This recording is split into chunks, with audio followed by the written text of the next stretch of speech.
আমি জানিব পাৰিছোঁ কেইবাগৰাকীও লোক এই গৃহটোৰ ভিতৰত আবদ্ধ আছে। ইতিমধ্যে গৃহটোৰ জুই আৰু ধোঁৱাৰে আৱৰি ধৰিছে। দেখুৱাইছোঁ ফায়াৰ এণ্ড ইমাৰ্জেঞ্চি ছাৰ্ভিচৰ লোকসকল ইতিমধ্যে আহিছে আৰু ষ্টেজিং এৰিয়াত খবৰ দিব, সিফালে মই খবৰ দিম বাৰু।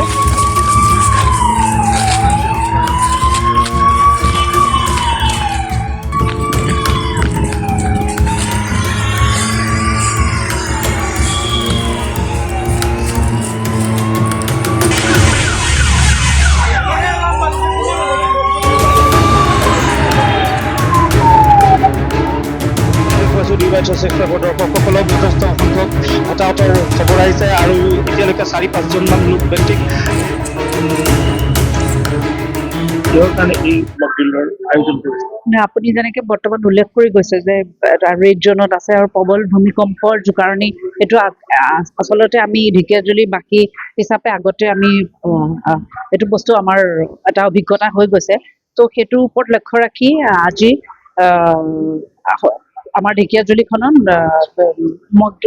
আৰ্থকেক মকড্ৰিলৰ কাৰ্যসূচীটো গ্ৰহণ কৰা হৈছে। যদিও মিছা একচুৱেলি, কিন্তু তথাপিও এইটো আমাৰ এটা যাতে এনেকুৱা এটা পৰিস্থিতি যদি আহে তেতিয়া আমি কেনেকে সাজু হ'ব লাগিব, কেনেকে আমি কাৰ পৰা সহায় পাব লাগিব, কাক আমি কোনটো সময়ত বিচাৰি ল'ব লাগিব, কেনেকে প্ৰত্যেকে আমাক সহায় আগবঢ়াব, এই গোটেইখিনিৰ ওপৰত এটা এক্সাৰচাইজ আমি আজি অভ্যাস কৰিলোঁ, যাতে এটা ভগৱানে নকৰক এনেকুৱা এটা চিটুৱেশ্যন আহিলে যাতে খৰতকীয়া আৰু একদম তাৎক্ষণিকভাৱে প্ৰত্যেকে নিজৰ দায়িত্ব তথা নিজৰ ৰেছপন্স দিব পাৰে বিভাগীয়ভাৱে আৰু ৰাইজ বা সমাজসেৱী সংগঠনৰ পৰাই হওক কিয় লাগিলে। সেইটো ক্ষেত্ৰত আমি আজি বিভিন্ন ছাইট লৈছোঁ। আগৰ এলকেডি কলেজ এটা আছিলে, ঠিক তেনেদৰে আমাৰ PWD IB এইটো এটা ইনচিডেণ্ট চাইট হয়।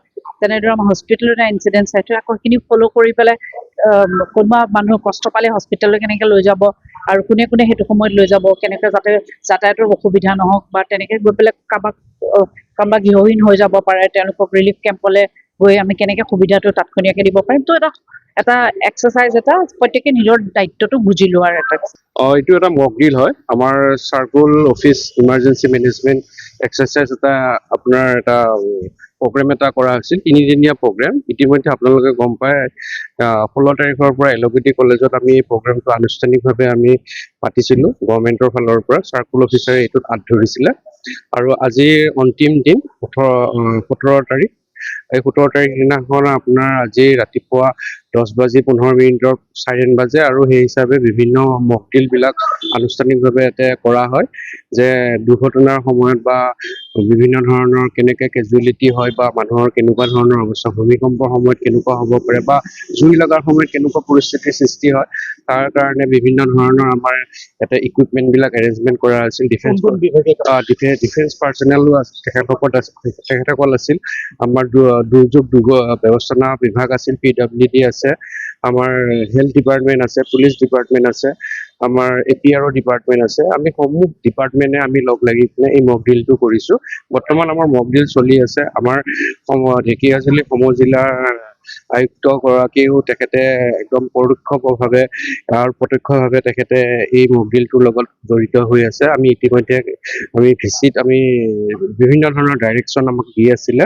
আমি সেই হিচাপে আমি ফিল্ডত কেনেকৈ কাম কৰিব লাগে, কেনেকৈ আমাৰ দুৰ্ঘটনাৰ সময়ত বা এনেকুৱা ধৰণৰ পৰিস্থিতিত মানুহক কেনেকৈ ৰেস্কিউ কৰিব লাগে, ৰেস্কিউ কৰি কেনেকৈ আমি হস্পিটেলত তেখেতলোকক ট্ৰিটমেণ্ট কৰিব লাগে, এইবিলাক সকলোখিনি আমাক এটা ট্ৰেইনিং হিচাপে আজি মকড্ৰিলৰ জৰিয়তে কৰা হৈছে। এইটো সন্ধিয়ালৈ চলিব। আপোনাৰ 4:30 বজাৰ পৰা আকৌ এটা নতুন মকড্ৰিল ষ্টাৰ্ট হ'ব। মই আশা ৰাখিছোঁ যে আমাৰ এই মকড্ৰিলটো আমি সুকলমে বা ভালদৰে আমি পাৰ কৰি কিনে আমি মানুহৰ মাজত সজাগতাৰ সৃষ্টি কৰিব পাৰিম।